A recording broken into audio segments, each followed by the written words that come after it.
Um, can I share the screen?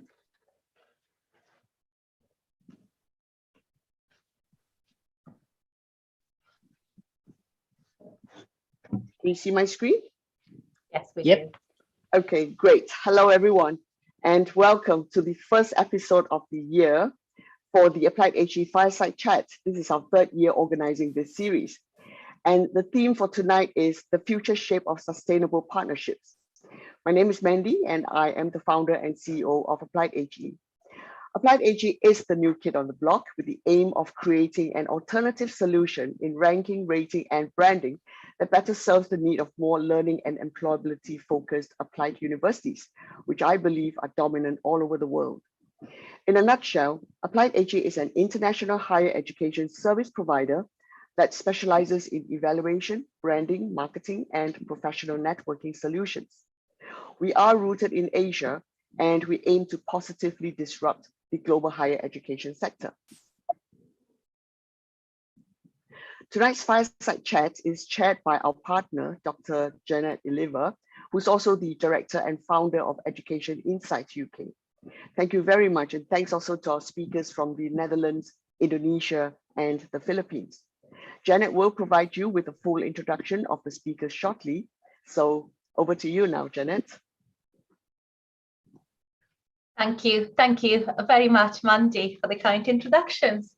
And a very warm welcome to this panel discussion on the future of sustainable partnerships.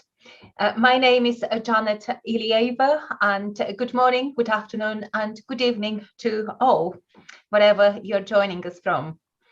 I take great pleasure in facilitating this conversation and a distinguished panel of scholars and practitioners. Universities are at the heart of the world's most pressing challenges, and the past 2 years are a testimony of that. And they showed the critical role that universities play in society and global health. From scientists' quest for coronavirus vaccines to continuous work towards tackling climate emergencies and societal problems. Universities' contribution to the world's sustainable development has received significant attention, particularly over the past few years.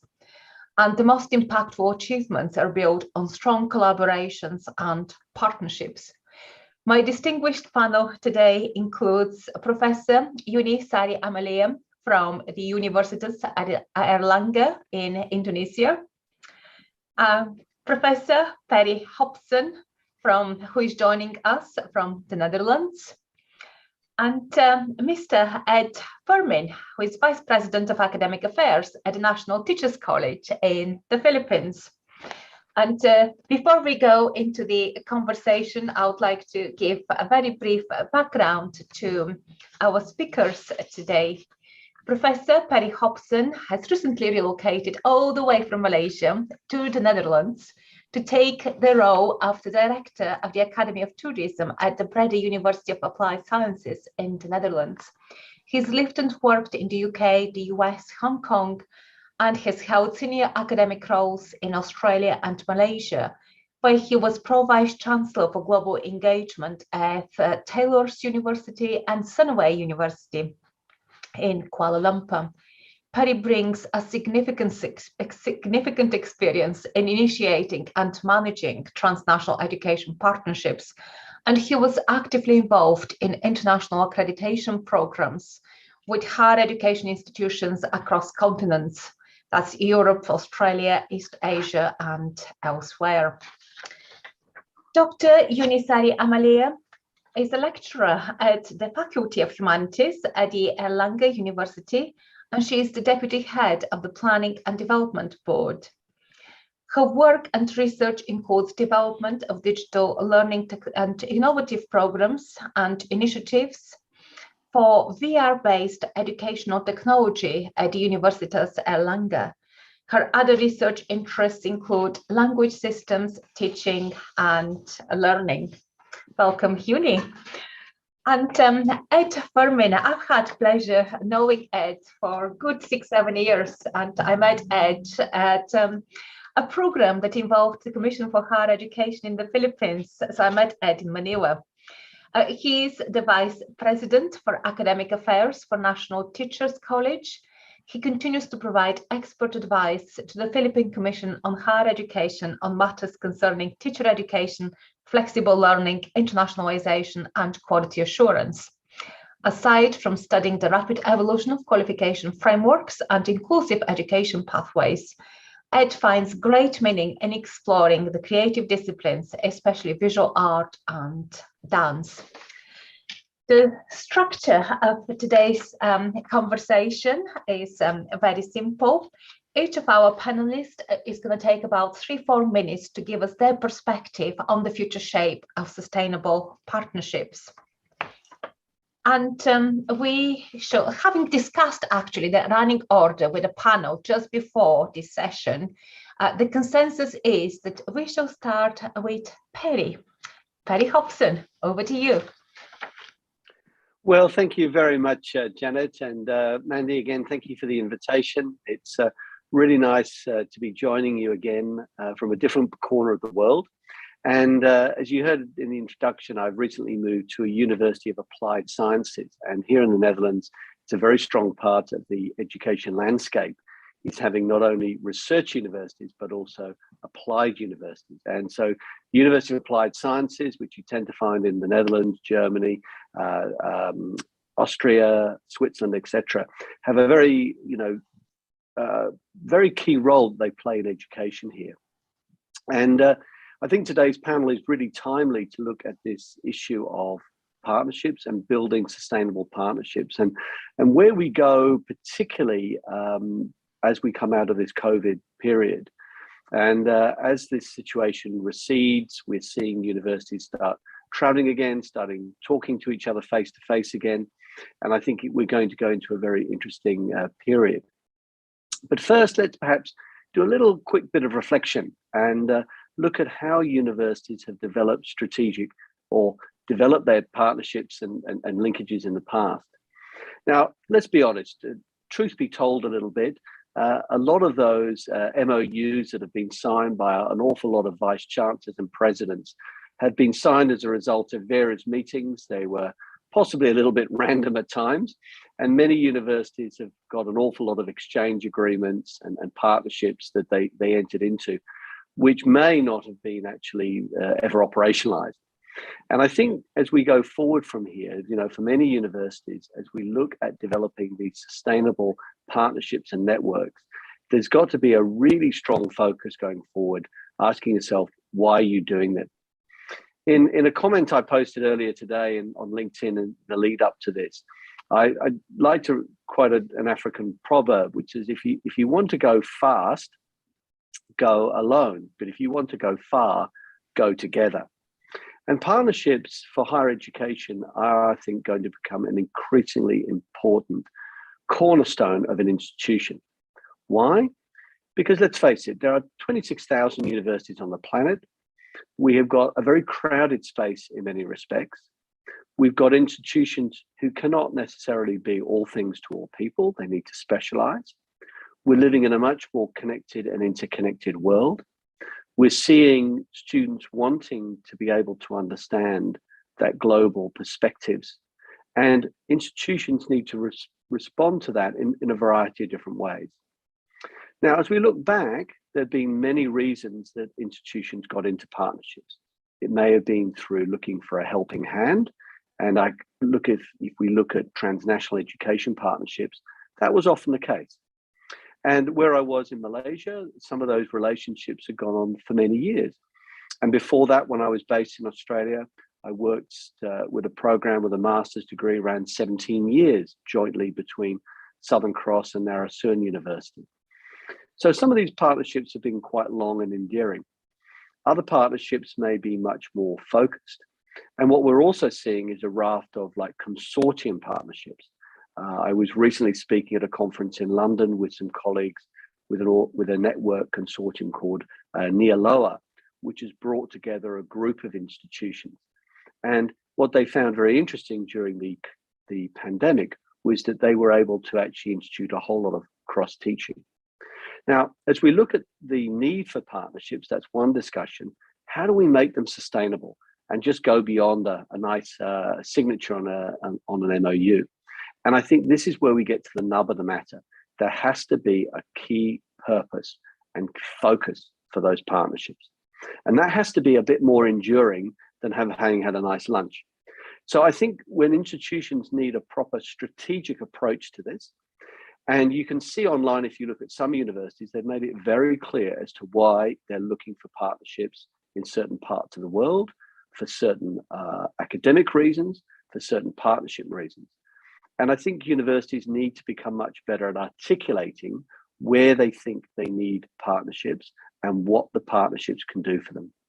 So I think, Janet, for my opening sort of comments on that, I think this issue of focus and developing a clear strategy rather than the past, which I think has been rather dominated by the opportunity to meet people at big education fairs. And don't get me wrong, I'm not saying that there's not a randomness that sometimes involves some very interesting linkages as well. But I think we need to now move into an area where this is a critical part of every university's development plan, its strategy, and that needs to be very clearly articulated. Janet. That's fantastic, Perry. Thank you very much. And it echoes nicely my reflections and observations from watching the space of transnational education and international collaborations, where often linkages start with one-to-one academic or one-to-one member of staff, but the real, truly mutually beneficial relationships need the endorsement of the whole institution. Yeah. And there seems to the need for kind of long-term all institution support and commitment to that relationship is very much needed for the partnerships to sustain over time, and they require effort, and it's beyond of individual interests and academic research, I guess. Without further ado, we shall go over to Uni and hear more about her thoughts on how she goes about forging sustainable partnerships. Over to you. Thank you so much, Janet. Thank you for a wonderful introduction. Ladies and gentlemen, fellow applied higher ed, Miss Mandy, Peter, and Simon, fellow panelists, Perry and Edison, fellow educators and respected audience. Thank you for the opportunities and for gathering today for this fireside chat. Good evening, and I wish you a very happy breakfasting time because in Indonesia we just had breakfast. That's Ramadan month. So I would like to highlight here, Janet, particularly on the challenges and opportunities in terms of partnerships that have been brought to us through the pandemic. So as you may already know, that in Indonesia, we are just currently moving into the endemic level. So we are trying to recover from the panic, loss, heartbreak, and confusion of the pandemic. So we are trying to move our current teaching and learning processes from online to a fully offline mode. So here are the 5 top challenges and lessons learned from the pandemic that I would like to share. First, we have learned that we need to improve a lot more on the technological skills. It has been a huge challenge. Internet connection, technological support are very much in need for improvement. Our students are from all over Indonesia, and they come from many different social economical backgrounds. We pride ourselves for receiving and supporting many students from low-income families. Our intake of support and education for those from low-income family is one of the highest among state universities in Indonesia. So this pandemic has become a huge challenge for our students to engage in their learning. So although various assistance was in place, now more than ever, it needs a more sustainable and collaborative effort from Indonesian government, industries, for our international partners to support our students. After all, we're facing the same storm, although we're in different boats. So more than ever, we need everyone to come together, because education, if it means for all, then all should means globally. Second, the geographical challenges often a challenge for our individual and collaborative projects. Borders which but this also comes with opportunities where actually through technology we come together like today, and borders which used to hinder us are no longer in sight. So thanks to technology and support, but we still have these problems in remote areas. For those, we need to share resources, which we do at our university. For instance, like we have lecturers that are entrusted to us to have internship for a semester in our universities. They come from Aceh, Papua, all over Indonesia, and we provide them with the a platform, a digital platform where they can actually connect with their students from all over Indonesia, and we give them a free access for a year. So the server and everything, so that even though after they go back to their home town, in their hometown, they can still use the resources. And so this actually underlies that in the partnership, it should be shared roles. It's not about equality. It's equality in opportunities, yes, but you can't expect for instance, like small universities to come up with 50% of capital or something like that. It's impossible. So it's more about shared roles, shared responsibilities, also respecting the strengths and also areas that everybody can complete, so that we become the better version of ourselves after the partnership. And then the third, it is so difficult learning amidst dealing with the loss. Our university has lost almost 60 of our medical and non-medical staff and members and members of their families. It was just like facing a mission impossible to conduct learning while dealing with so much grief and so many losses. Although psychological support was in place, there needs to be a more sustainable psychological support for staff and students dealing with the loss. And also culturally, this is also a challenge. So there needs to be a more support in place systematically, regionally, nationally, and internationally for students who are at risk for dropping out because suddenly maybe they had to become the breadwinners in the family. On a few occasions during my lesson, a student would burst into tears over topics that hit home to them amid their struggles in dealing with the loss of their family members. So I feel like as a teacher, as a instructor, their educational parent, I really need to do more to provide more support for them. But if the support can be done systematically, then the impact will be bolden, will be deepen than just one person doing a good thing. Fourth, I hope I still have 1 minute. Sorry. Amidst the global pandemic, people have come together and emerged stronger from the openness of journals, books, manuscripts. It was heavenly that I could read journals that were not available because it's closed before, and learning what they're learning in the Ivy League universities. So it was heavenly to be able to be included in the process of learning from other big universities. And so this is a huge step toward more accessible knowledge and shared learning for all globally.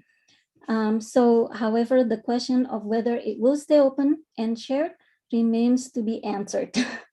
So, and then the last one, this point is more like a follow-up dream from my previous point about the openness of access. I would ask you if you could imagine. So if we had the biggest library in the world, where numerous universities and publishers pitch in and share resources, we can literally have oceans of knowledge with waves of shared understanding and appreciation. However, this will take bravery and wisdom, where Ivy League universities or university with so much resources and others can open their arms and also allow us to be their partners in the process of learning, so that it will open the doors across the globe. In Indonesia, we are currently starting this program, some like Erasmus type of program, where students from one university can learn from other university. And this is a wonderful thing by the Indonesian government, where the credit hours is also recognized by universities, but we're just starting, so we have a long way to go. So that said, if we let go of the exclusivity, we open doors for inclusivity, and then it will be education without boundaries, shared learning without borders. Thank you. That is great, Uni. Thank you very much for this heartfelt description of what you've been through, but also kind of reflecting on the wisdom and the lessons learned from that cathartic experience. And what resonates with me is the importance of accessible knowledge and shared learning, which I can see it resonates with our, pardon me, with our audience. And just drawing on a comment from Faisal from Afghanistan, who is describing the situation in the country, and as somebody who feels slightly cut off, I guess, well, not slightly, that's an exaggeration, from what is currently happening globally. I think it highlights the importance of us coming together as a community through virtual platforms such as this one here. Thank you very much. And Ed, I shall pass the mic over to you, virtual mic. Thank you. Thank you so much, Janet and Uni and Perry and the rest of the team. I very much learned a lot from the insights shared by our two esteemed colleagues, and I'd like to expound further on what they have mentioned. And to me, the future of sustainable partnerships will be marked by the word AIR. The letters A, I, and R, to my mind, stand for aspiration, intentionality, and responsiveness. And these I'm going to share on the basis of what I have seen over the last 2 years or nearly 3 years into the pandemic.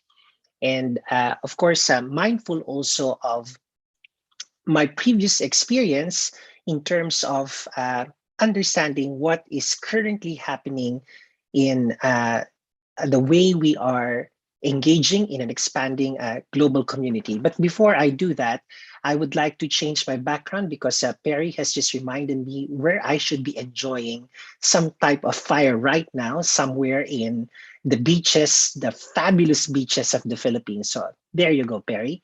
I think I beat you at that. Okay, so let me just go back to what I've mentioned. See, new aspirations have emerged. And Perry's correct. More than getting more papers signed by our chancellors or vice chancellors, it's about getting more products and services that address individual and collective pain points.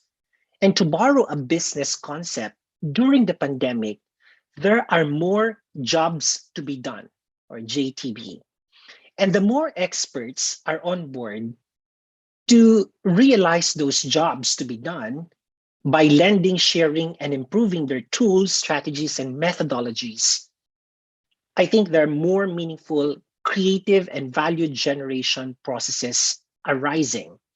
And to me, these yield more value and impact for partners and the stakeholders they represent. You know, Uni's correct. There are things that my partners can do so well, but the materials are probably from my end. And so if we're actually able to connect because there are jobs that we want to be done, the confluence is going to be so powerful. And since we are in a fireside chat, it will ignite a lot of possibilities. But such aspirations, I'd say, have to be coupled with a heightened sense of, the next letter is I, which stands for intentionality.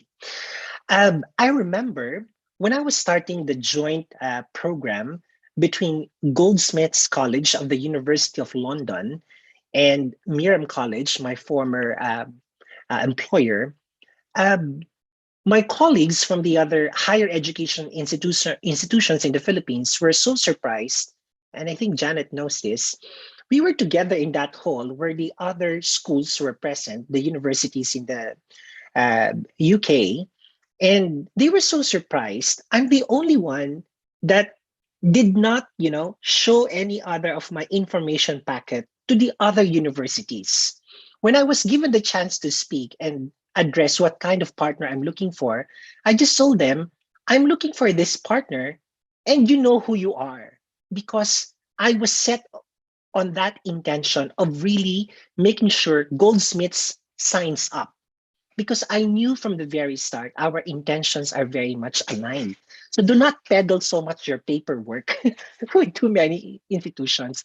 Know the level of alignment of your intentions. And it is from there where our partners saw that our intention was so genuinely connected to what they are doing that we did our due diligence. We researched so much on their history, their legacy, their faculty. It's like me arming myself with adequate information so that my partner really knows, yes, he has brought with him the right ammunition, the intentions to begin with. But you see, both the aspirations and the heightened sense of intentionality will need to be necessarily underpinned by responsiveness. Among the participants of that project between the British government and the Philippines, and Janet again knows this, I was the one who who's been constantly asking people around, what did you do in regards to this and so on and so forth, because I was wanting to make my relationship with that partner anchored not only on fulfilling requirements, but really, I need to know how I will appear to be really responsive to their needs. And what I particularly liked about the initiatives I have been part of in making partnerships work is the willingness of the partner to make the adjustments for the other partner to sustain three things. And these I have learned I will always look for in making sure that the partners I engage are really good in terms of managing the relationship. There you have their level of interest, of course. I need to see that. Genuine interest. The level of engagement that they do. I like cadence meetings. And even if we're talking about two different time zones, they matter. The kind of meetings that we have, they always count because we're talking about granular information of the partnership. And of course, reach. We don't want to confine the innovative programs and services we're developing to ourselves. Then we realized we needed to start bringing in other people, to spread the impact. So these are the partners, I guess. There are partners who really believe in what I call the virtuous cycle of shared value. I repeat, the virtuous cycle of shared value. We must be mindful that there are economic values that partnerships really give rise to. But these economic values will need to be always balanced with clarity of societal values that we wish to build and promote, because such societal values guarantee a huge amount of sustainability in place. Now, Carrie used an African proverb earlier, but from this side of the globe, I'd share what Japanese writer Ryunosuke Satoru has given me as an inspiration to sustain partnerships. He said, and I quote, "Individually, we are a drop, but together, we are an ocean." And as we know, oceans need to be sustained. Otherwise, we all suffer from catastrophic global climate change related um, crisis. So that would be all. And thank you so much for this opportunity to share my insights and to entice you to visit the beaches of the Philippines soon. Thank you. Back to you, Janet. Thank you. Thank you very much, Ed. I think it's always good to be reminded that viability of many partnerships may depend and rely on economic values. However, by their sheer nature, this can be quite transactional and short-term. They need to be underpinned by broader societal values that bring the community together, or brings these drops together into an ocean. And that's where sustainability comes into the conversation. I thank you very much for your perspectives and sharing your insights. And I will use my position as a chair of this conversation to ask a question. I wonder, in your own experiences, can you think of an example where partnerships, international partnerships, bring significantly greater impacts or benefits compared to relationships that are forged within your own community or within your own institution? Can you think of examples where this kind of long distance or international variety of perspectives, I mean, the further away the partner is, the more different they're likely to be in a way, but has this different perspective, this variety of approaches and views of the world, have they brought any advantages or different kinds of impacts compared to working together with other colleges or institutions that are within your own community?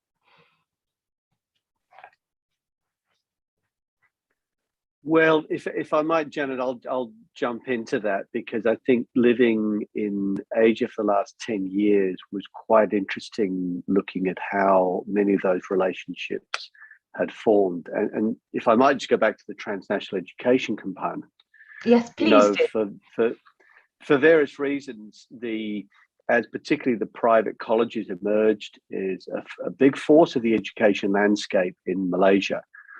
You were seeing here a variety of different partnerships. One of the oldest ones where I was more recently based with Sunway and Monash, and that was around a campus initially. It started in 1999. Then as Sunway University formed its relationship and became a university, it reached out to a partner, in that case, Lancaster University. Now, Malaysia, again, was using its previous historical connections with the UK and Australia, and allowed the institutions to build on foundations that they had the drive to do it, but they just didn't have the experience in history. Now, at independence, people have to remember Malaysia only had one university, which at the time was actually based in Singapore, as I recall. It was co between KL and Singapore. So, education's had to come an awful long way in a relatively short period of time. And we use those relationships to develop, the education. And over time, those relationships have also had to change. So when I started working at Taylor's, we very much looked up to our partner, the University of the West of England. Over time, as we got involved in rankings and so forth, I raised a tricky question. What's going to happen to that relationship when we're higher ranked than our UK partners, which is what then happened. So we then had to rethink the nature of the relationship and what could be offered. And clearly getting those international perspectives to an open trading country like Malaysia was very important, because it allowed many of those students to go overseas. If you look at international numbers, Malaysians do study extensively overseas. And having that partnership links allowed both Taylor's and Sunway to grow as institutions at a much faster rate than I think they would have been able to do otherwise. Now, over time, whilst those were what I would call core strategic partnerships, we developed other linkages for exchange programs, networking reasons, both regionally within Asia, and then obviously other linkages around the world with our American degree transfer program. So we developed a raft of different partnerships, which I think, as Ed was saying, was clearly focused on, there was some intention, there was a clear intention about what we wanted to do. But the key thing is finding institutions that have got some shared values with you. And I think this is where a lot of partnerships run into a problem when there may be a commercial value. It's the economics of it, those relationships will change over time. Is there something more fundamental that underpins it than just a few dollars? Because over time, that will determine whether there's an enduring relationship and sustainable over a more significant period of time. That is, I can only echo what you're saying, Perry. I think that transnational education in some of the UK programs has actually widened access to international education, or even UK education, to student groups that financially would have been unable to afford study abroad. Yeah. But by creating a partnership or dual or double degree program between two or more institutions enables students to tap into the education systems and experiences of more than two universities, and respectively benefit from access to the labour markets of more than two countries. Yeah. I think these are quite powerful examples in terms of not just institutional benefits, but also student access and benefits for the actual learners. Thank you. But I think if I might just add that, I think as the relationships change, and as the Asian universities moved up the rankings, the relationship with the UK partner had to change too. And I think the challenge for the UK partner universities was realizing that their Asian partner of today could not be treated the same way as it was 10 or 20 years ago. It is a completely different relationship. And that was certainly the case as it was emerging in Malaysia. The Philippines and other institutions will be along that journey of development. So you move to a partnership of equals rather than, dare I say, of a helping hand type of partnership and relationship. And I think when we talk about sustainable partnerships, that's what becomes critical, is accepting that the relationship will evolve and change. And both parties have to be ready to sort of deal with the realities of that. And I think that will make them stronger over time because it's a shared journey.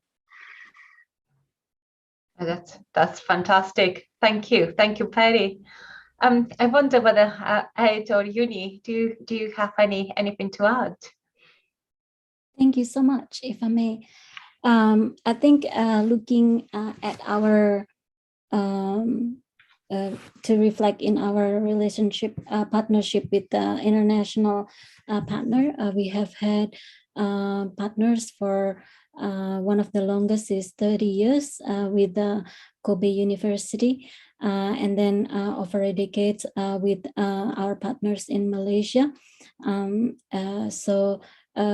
I agree with what Perry has said about how a relationship or partnership evolve, and the ability to adapt between universities or the involved parties it determines the successful partnership and long-term partnership. So the international partnership affects us enormously in terms of students studying abroad, staff development, our staff going abroad for furthering their education. And then, like you mentioned, Janet, double degree system.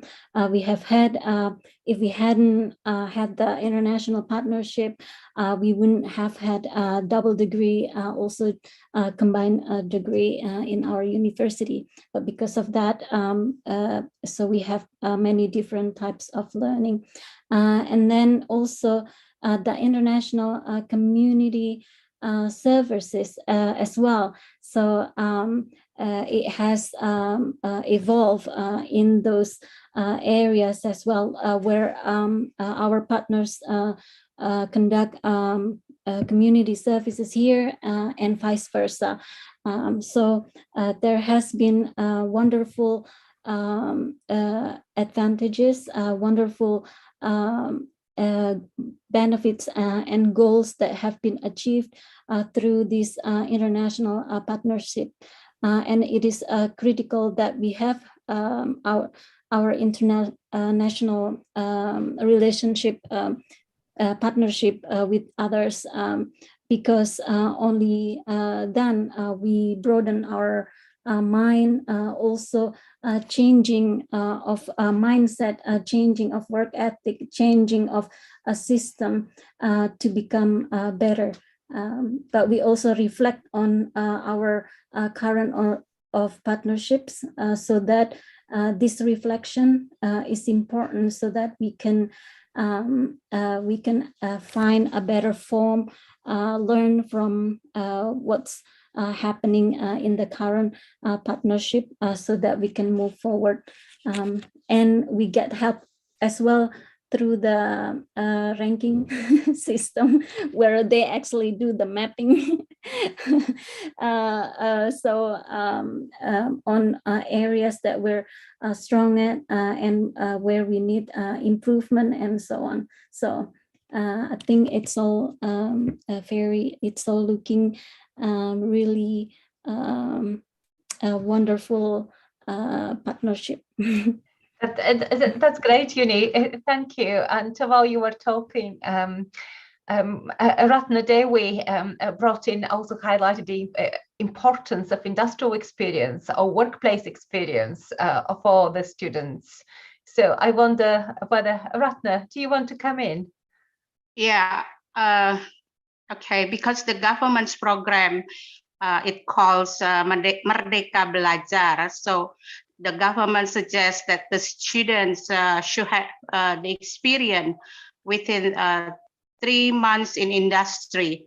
For example, because I'm teaching at the my study program, MIND stands for Meeting, Incentive, Convention, and Exhibition. So if the student would like to have or to upgrade themselves, they should have the experience within 3 months in a semester. For example, day 4 students, so they may have the experience in 6th semester, and also for day 3 they can have experience for in semester 4. But commonly the students have a lack information about this, or maybe they are sharing about the language. So if it's possible that this program is also open for the students, that the student try to encourage themselves so that they can search which country that they are would like to have the experience. Yeah, I think that's it. That's great, Ratna. Thank you very much for coming in. And Ed, yeah. I wonder, you always have things to share. Janet, actually, I was very happy that Ratna shared that, because my idea of partnerships that have yielded a lot of indicators of sustainability in my current work right now has something to do with aligning the kind of current programs that we have in our higher education institution with the demands of the industry. And as everyone knows, the Philippines is one of the premier destinations for business process outsourcing industries, largely because of our capabilities for the English language, customer service orientation, and so on and so forth. And we have been able to connect with one global giant in the business process outsourcing industry, which has a regional hub in the Philippines.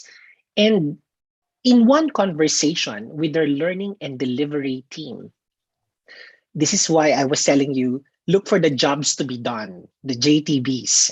We found out that they are in need of 2,000 positions to be filled within the next 5 years. And the rapid growth of this sector is brought about by the many disruptions that took place during the pandemic. Name it, software engineers, people who can respond to questions about how to use a certain product, and so on and so forth. There's a lot. But when we ask them, why aren't you able to find the candidates to fill in those positions? And most of them are international placements, but they don't have to leave the country. Then they said, well, because we have this long list of skills that we don't find in your current graduates. Of course, that's a shock. Okay. So we asked, what can we do? Is it possible they came up with a wish list? Is it possible that during the terminal semester of your program, we could bake in our entry-level training program? And we thought we're going to have much of a difficulty in that area, but we found the concept of curriculum equivalencies very, very useful. You know what happened? Because we baked that in, so it's a reverse engineering process. We adopted their training content, baked it in our curriculum. At the height of the pandemic, we had the highest employability rating recorded of our graduates. The highest so far was about 90%. You know, during the pandemic, it became 95.52% of our graduates entering entry-level positions with those skills that we have reverse engineered. And it's ongoing. And we were surprised that the direction to continue that is out of the belief that the students we serve, because we serve the lower economic sectors, they want to bring in these people who have a lot of grit, a lot of passion to, help their families. And to me, that's the illustration of the societal value coming to the fore first, so that your partner can bring in their capability to do reach.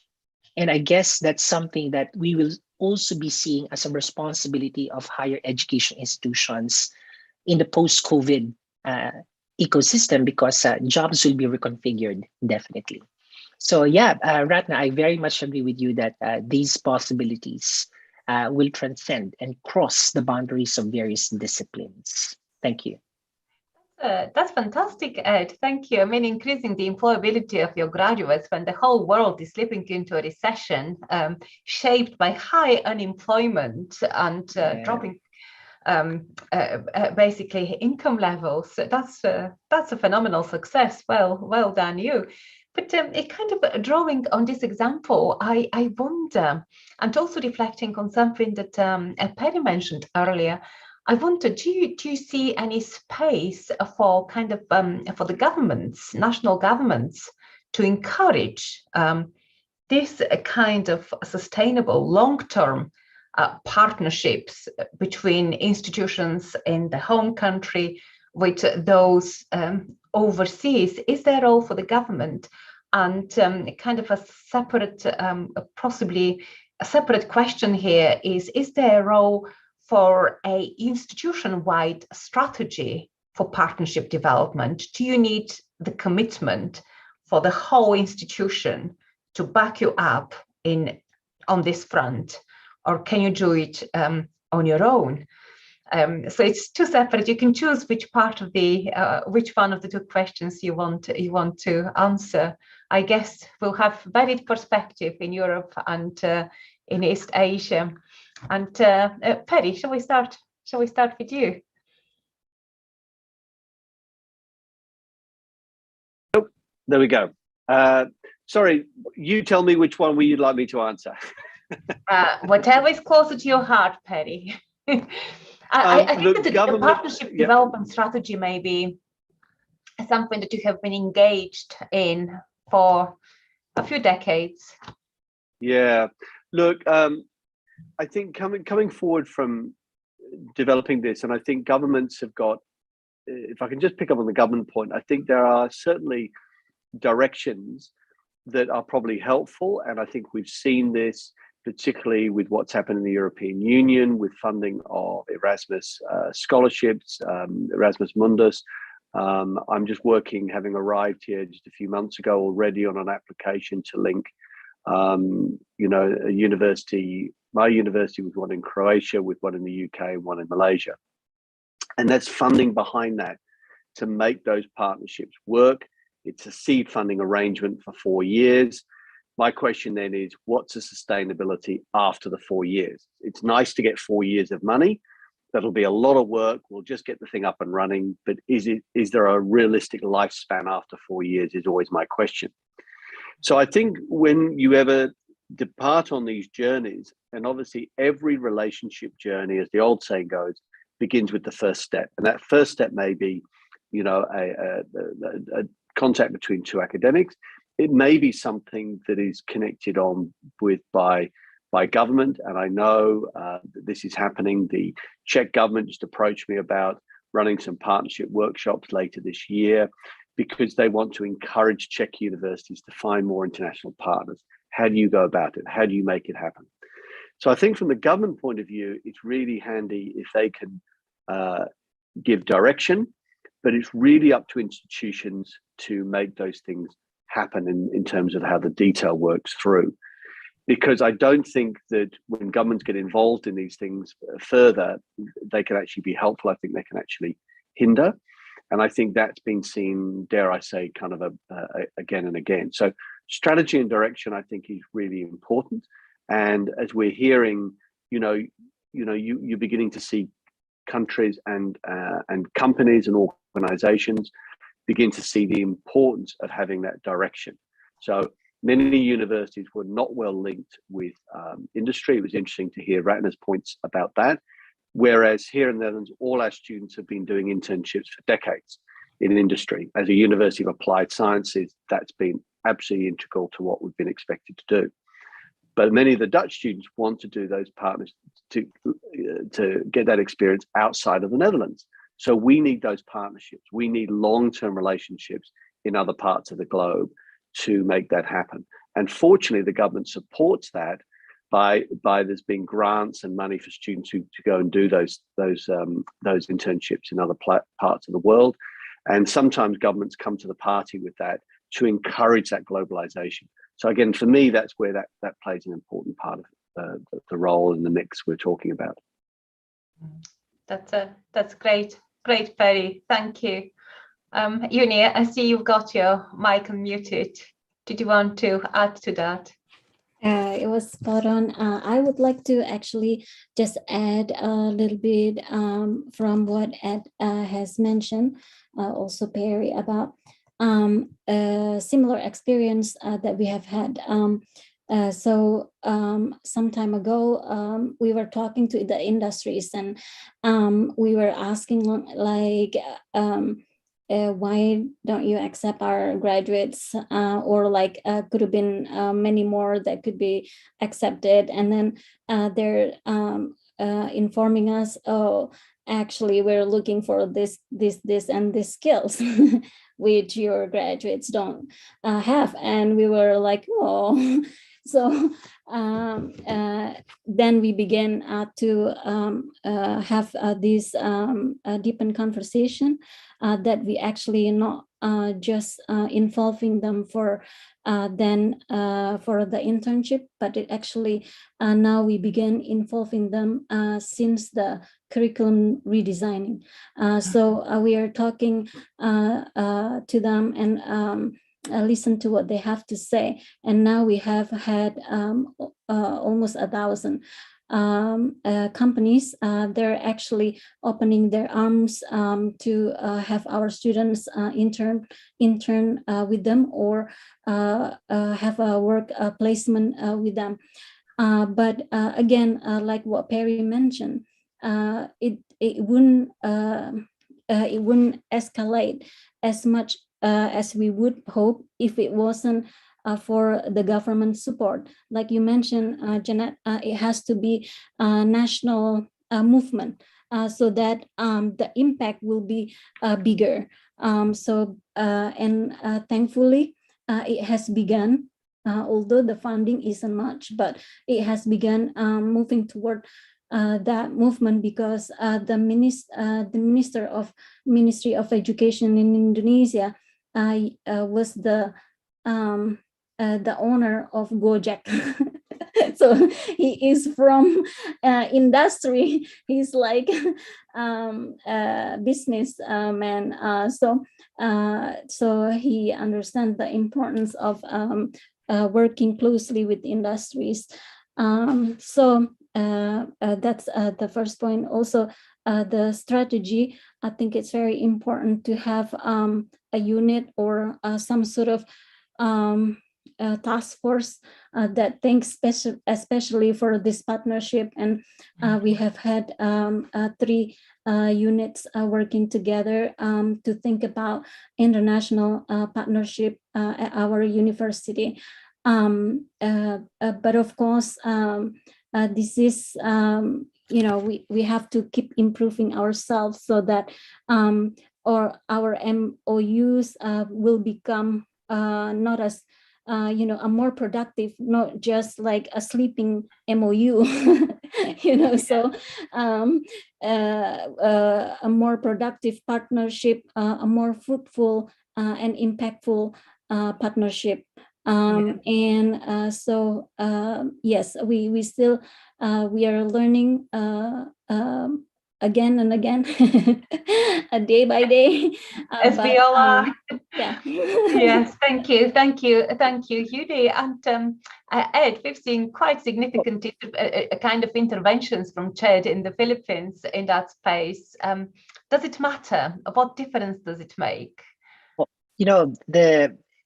the idea of coming up with a national strategy for internationalization, for example, and the way that the policy document defines the formulation of policies and guidelines for sustainable partnerships, that's happening right now. And thanks to the wonderful support of experts such as Janet, the British Council that I'm working with for some time now, we have been able to identify a mechanism such that all the paperwork that has piled up for creating those partnerships will not be rewarded. So, Perry, you have to listen to this. So, what the government has done, encourage every institution to create a sustainable partnership and then internationalization strategy, but you have to show evidence that you are working towards upgrading the level of readiness for putting up and sustaining those partnerships. And what we have right now, we are in the final stage of creating the next national policy for that. We will distinguish institutions that are called ideators from those who are incubators. And then from the incubators, we hope that you become implementers. And from the level of implementers, you become innovators. Now, each level of proficiency in putting up a program has a dimension of sustainability, definitely. Now, the moment the tool, it's like a quality assurance tool. The moment you have been identified as an ideator, this is the kind of incentive and support from the government that you can get. And then if you move higher, then the grants become higher. It's not just about getting a seed money, but you aspiring to do more so that you could get more support. And I think that's the kind of energy the government, this current leadership of the Commission on Higher Education, has been able to do. And with so much of internationalization at home happening via our transnational education policies, I think it's going to grow. And remember, the direction is you don't just partner with institutions, you partner with industries, private agencies, and the like to make the mechanisms for developing those programs really sustainable. And that's what I'm excited about. Excellent. That's great, Ed. Thank you. And I can see there was a comment from Pamela from Kenya that practical placements are compulsory for university graduates. And I've just upgraded Hayden Chen from Taiwan, who was commented in the Q&A section, but also in the comments. Hayden, do you want to come in and just make a very brief observation? I'm very conscious we are running out of time now. I think we might have lost Hayden. Oh, there you are. Over to you.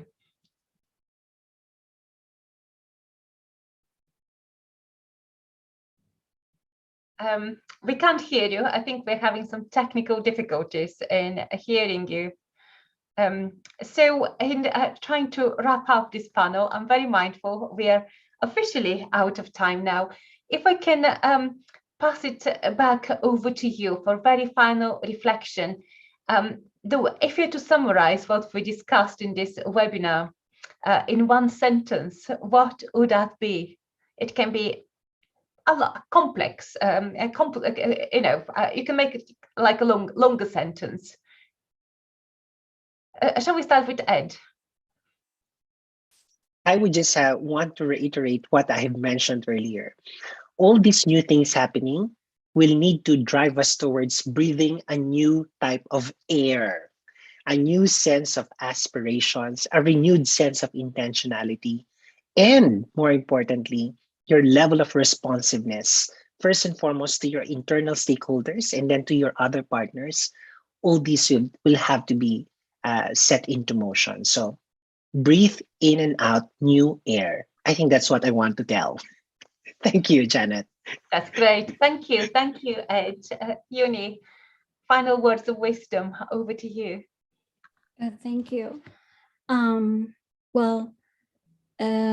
As I mentioned before, by letting go of the exclusivity, we welcome, we are giving forth inclusivity to so many.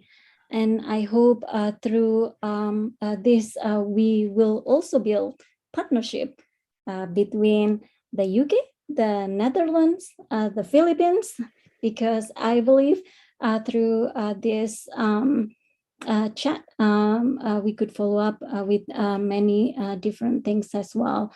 So I hope that we could have education without boundaries and shared learning without borders through sustainable partnership. Thank you. That's great. Thank you. Thank you, Uni and Perry. Well, I'll just wrap up by saying, I absolutely echo what my both Ed and Jenny have been saying there, and just to get people to focus on the fact, be very clear why the purpose of developing those partnerships, to make sure that you're willing for those partnerships to evolve, because for them to sustain over time, things change.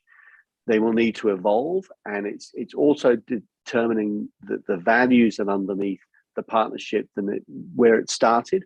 So to work and to build the relationship with the individuals and the organizations. And I think that will lead into the longer term sustainable partnerships that we need to see, rather than the more transactional ones we may have seen in the past. So I'm looking forward and hoping to, as Jenny just said, that we can build those links just as we've done here in this fireside chat today, which has been great. That's what a fantastic ending. You stole my finishing sentence, Perry. I thank you all very much for this fascinating conversation. I've definitely learned a lot and have plenty to take away with me. And on this note, I shall pass back over to Mandy. Mandy, over to you. Right. Hang on. Can you see my screen? Can you see my screen? Yep. Great. Thank you. Thank you, everyone, for the very interesting discussion. I hope you've all enjoyed it. Please allow me to express my deep appreciation to our wonderful speakers and moderator for their time and contributions, and also thank you, our participants, for joining us for this first fireside chat of the year. The next fireside chat is scheduled on the 1st of June at 8 p.m. Singapore time, and the motion is sustainability and climate change. As you can see, we have the whole series of fireside chats planned out for the year. So I hope you will join us for as many episodes as possible. Another regular webinar that is alternating monthly with fireside chats is Squaring the Circle debate. We have a whole new series planned for 2022, and the second Squaring the Circle debate is scheduled on the 4th of May with the debate theme, COVID has murdered global and regional student mobility. Both our webinars are always on the first Wednesday of the month and always at 8 p.m. Singapore time. So do join us on the 4th of May. We also organize on behalf of universities bespoke webinars where we will undertake all production, branding, and marketing, etc. And here is a good example. We are organizing a series of exciting masterclasses jointly with City University of Hong Kong. There are 4 masterclasses in total. We've already done 2. And the third one is scheduled sometime in June, so do look out for our emailers. Aside from webinars, Applied AG does a lot of other things as well. In February, we launched the Applied AG Private University Ranking ASEAN, and we are now in the process of preparing the Applied AG Private University Ranking Asia to be launched in 2023. So to all the Asian private universities out there, please submit your data when we invite you, or you can take the initiative and write to us instead. The Applied AG Private University Ranking is tilted towards teaching and learning and employability, which are the main strengths of private universities. Private universities are often highly innovative, high quality institutions that serve a large group of students, but they're often undervalued in other research heavy university rankings. So we are evaluating private universities based on their key strengths, and we hope to shine a light on this often overlooked sector. And for those of you with a deeper interest in the rankings, I highly recommend checking out the Applied AG Private University Ranking ASEAN Showcase publication, which contains ranking tables, an overview of the methodology, and rankings commentary by some of our panelists like Dr. Kevin Downing and Dr. Richard Holmes, as well as Professor Elizabeth Lee. You can download the ASEAN Showcase now from our rankings page on appliedag.com. Last year, we launched the world's first composite world university ranking called the Rankometer. This is a composite ranking of the world's 5 most influential world university rankings. And we will be launching Rankometer 2.0 later this year, so please look out for it. I promise you will see some very interesting results. We also have our very own social media called Future, the world's first professional networking platform created specially for the higher education sector. And Future aims to connect everyone from high school to professional career to lifelong learning. For ease of use, Future operates just like any other social media. The difference is Future provides all the relevant stuff that is important to the higher education sector. And in short, eventually, Future will include the entire higher education and career experience from leaving high school all the way to retirement. We also have a solution to help you engage and manage your alumni. And if your alumni are managed right, not only will it increase your employer reputation, it could also lead to lifelong learning in the later years, another avenue to expand your institution's offerings. Recently, we launched a new feature in Future, an alumni engagement and management system with a CRM function. So now you can keep track, inform, email your alumni from near and far of news and happenings of your institution anytime, anywhere, all backed up with data and all on one platform. And the best thing is, it is completely free. So do contact us if you need a demo on how to engage and manage your alumni. Next, we have our e-newsletter, Extra Extra. You can now promote your institution's news to your global target audience. All you have to do is send us your extraordinary news and press releases, or you can upload it yourself onto Future. It's yet another complimentary service from Applied AG, so do take advantage of it. And I'm pleased to say Applied AG now has 3 rating systems. They serve as benchmarks and marketing tools to your institution's quest for global branding and excellence. We have the all-round job-ready rating system to evaluate the quality of teaching and learning and employability of your graduates. an English Ready rating to evaluate the quality of English language instruction in non-English speaking countries. It's also a great marketing tool for the recruitment of international students, and the Online Ready rating, which helps your institution benchmark and promote its online programs and courses.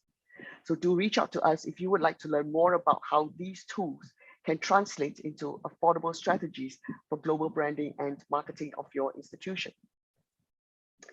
There are not many activities that focus on students, so this is something new and refreshing. Applied HE Fireside Chat with students. We're currently running a pilot with an African university.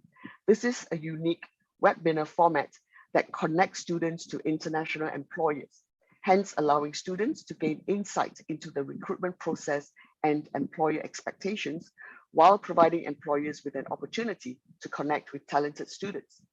This event is promoted globally, and it is a highly visible presentation of an institution's commitment to ensuring its students' international employability. Still focusing on students, the bite-sized online internship is the first of its kind. Like the Fireside Chat with students, we're also running a pilot with an African university, and this group involves 3 groups of important stakeholders. They are your students, your university, and the employers. Most importantly for students, it will help them build a global network even before they graduate and connect with potential employers or industries before deciding on what they really want as a career.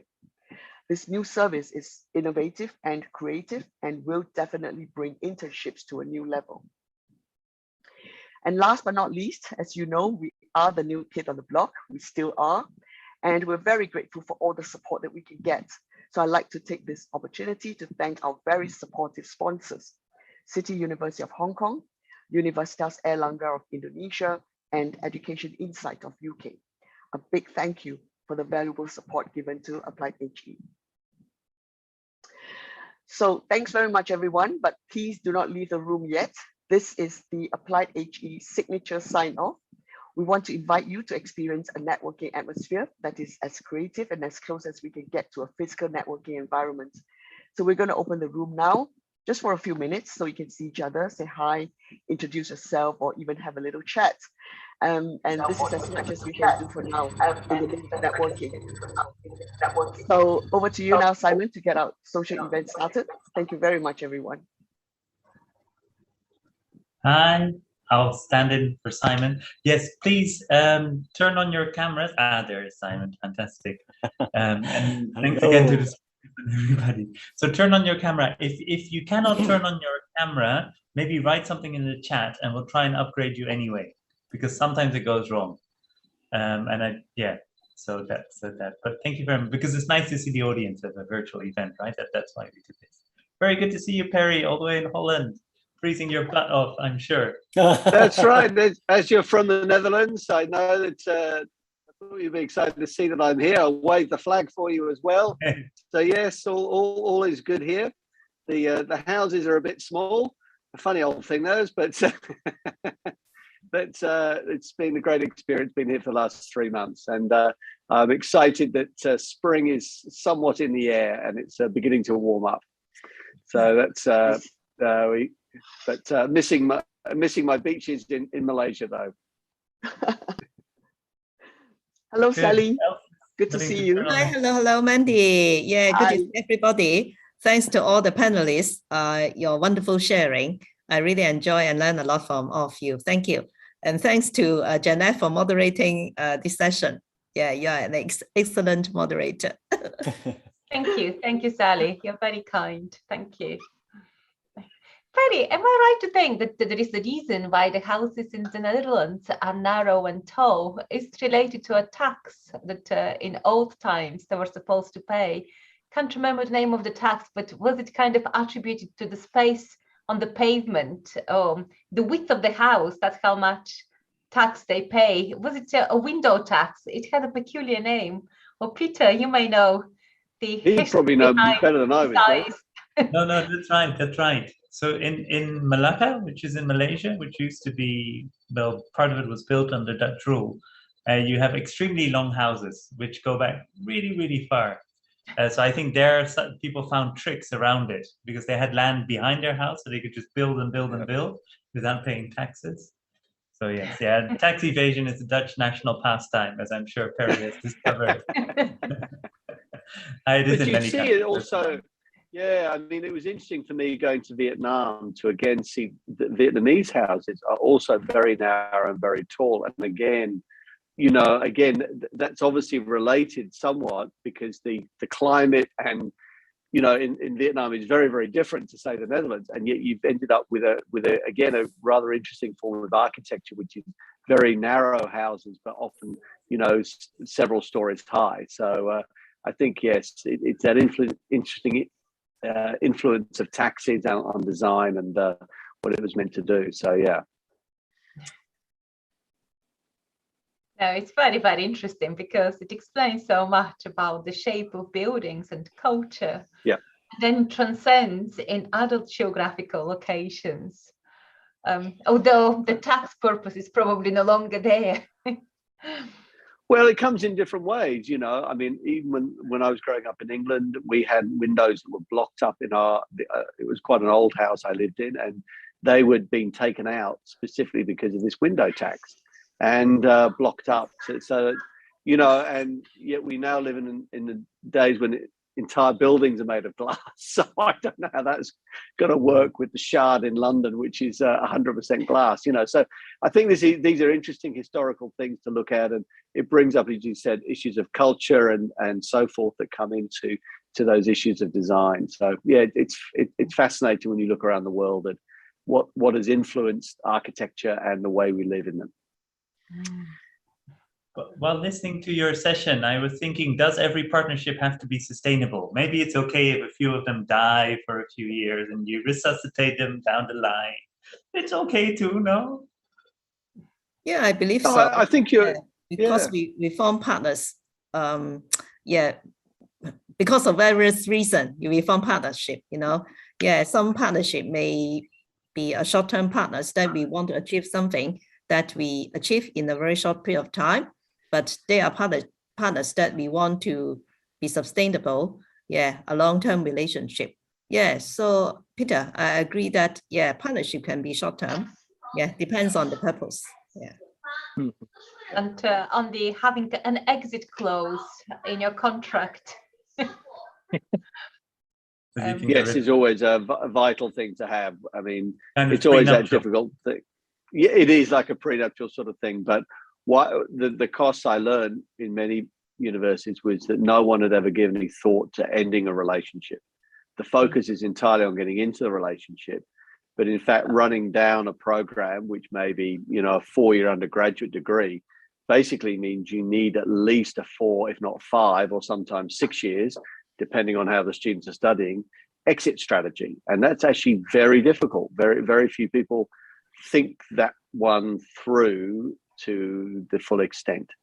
And that I think has been caught a lot of universities by surprise, is that the cost of exiting, you know, is substantial.